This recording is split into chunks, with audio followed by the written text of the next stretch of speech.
మేడ్చల్ జిల్లా Peerzadiguda municipal corporation mayor Amar Singh BJP చేస్తున్న ధర్నాను ఉద్దేశించి మీడియా సమావేశం నిర్వహించారు. ఇంటి పన్నులు తగ్గించాలని మేయర్ అయిన తరువాత మొట్టమొదటి తీర్మానం చేశాము. అది ప్రాసెస్లో ఉంది. మేము వచ్చిన తరువాత ఒక్క రూపాయి కూడా ఇంటి పన్ను పెంచలేదు అని మేయర్ అమర్ సింగ్ తెలిపారు.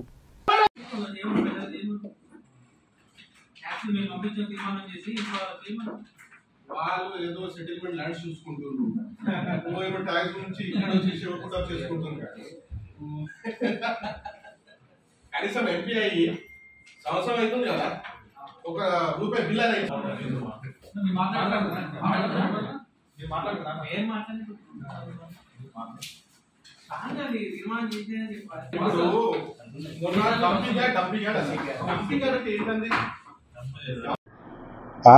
మేము రాగానే ఫస్ట్ కౌన్సిల్ మీటింగ్ చేయగానే ఫస్ట్ మా తీర్మానం చూడండి, ట్యాక్స్ తగ్గియాలని మేము కౌన్సిల్లో తీర్మానం కూడా పెట్టుకున్నాం. గత 4.5 సంవత్సరాల్లో ఏదైతే కాలే, ఈ 5 నెలల్లో ఫస్ట్ కౌన్సిల్ మీటింగ్లోనే మేము అందరం కలిసి దీనికి తీర్మానం చేసుకోవడం జరిగింది. మళ్ళీ ఇది ప్రొసీజర్లో ఉన్నది, పెట్టగానే ఎంబడైతే కాదు కదా, ప్రతి దానికి ఒక ప్రొసీజర్ ఉంటుంది. గతంలో వీళ్ళందరూ ఎక్కడ ఉన్నారు? ఆ రోజు కూడా మేమందరం మా ఒక కార్పొరేటర్ హాఫ్ నేకెడ్ పిట్టల్ మల్లేష్ గారని రోడ్ మీద నుంచి నడుచుకుంటూ వచ్చిండు. మేము అందరు ధర్నా చేసినాం. దేనికోసము? ట్యాక్స్ల గురించి. ఆనాడు బీఆర్ఎస్ ప్రభుత్వం ఏదైతే ఉన్నది, మేమందరం 20 మెంబర్స్ దాని నుంచి బయట రానికి మెయిన్ రీజన్ ట్యాక్స్ పెంచిండని.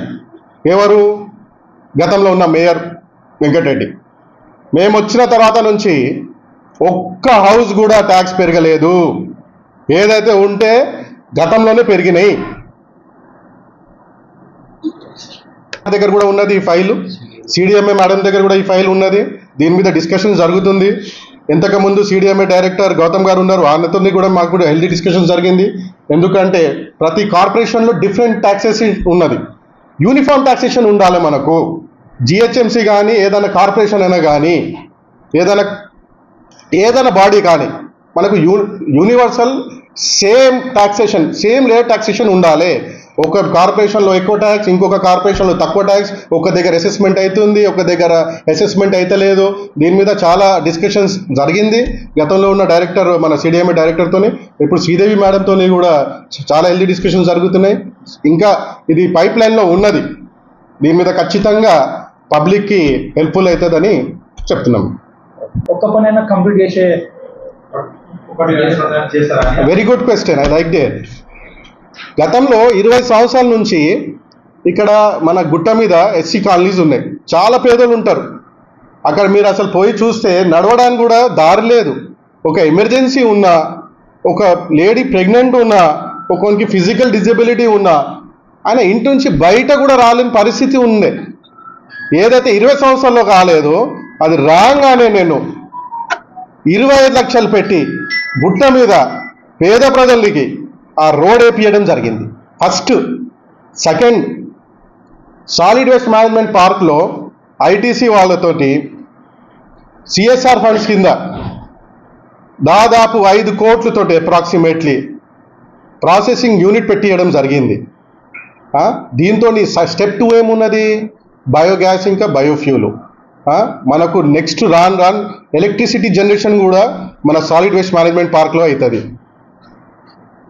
ఇంకా వేరే అండర్ గ్రౌండ్ డ్రైనేజ్ కానీ ఇప్పుడు పిర్జాది కూడా రోడ్ ఉన్నది. గత 4.5 సంవత్సరాల్లో ఆ రోడ్ పరిస్థితి ఏముండే, ఇవాళ చూడండి ఎట్లా ఉన్నది రోడ్ పరిస్థితి. ఈ 5 నెలల్లో ఆ రోడ్ చూడండి ఎట్లా అయింది. 4.5 సంవత్సరాల్లో దాని పొజిషన్ ఏముండే. స్టామ్ వాటర్ డ్రైన్ 110 కోట్లని చెప్పిండు. ఏడ ఉన్నది అది? 110 కోట్లు. కనీసం అగ్రిమెంట్ కూడా కాలే పిర్జాదిగూడ మున్సిపల్ కార్పొరేషన్తో. మేము వచ్చినాక 11 కోట్లు స్పెషల్గా స్టామ్ వాటర్ డ్రైన్ కోసం పెట్టుకున్నాము. దీంతో బెనిఫిట్ ఎవరికండి? మా అందరు ప్రజలకి బెనిఫిట్. వీళ్ళందరూ కనీసం వచ్చే మాన్సూన్లో అందరు బయటపడాలనే మేం చేసే పనులు వాళ్ళేం చేసింది 4.5 సంవత్సరాల్లో? ఉట్టి మార్కెటింగ్ తప్ప. We believe only in work, not in marketing.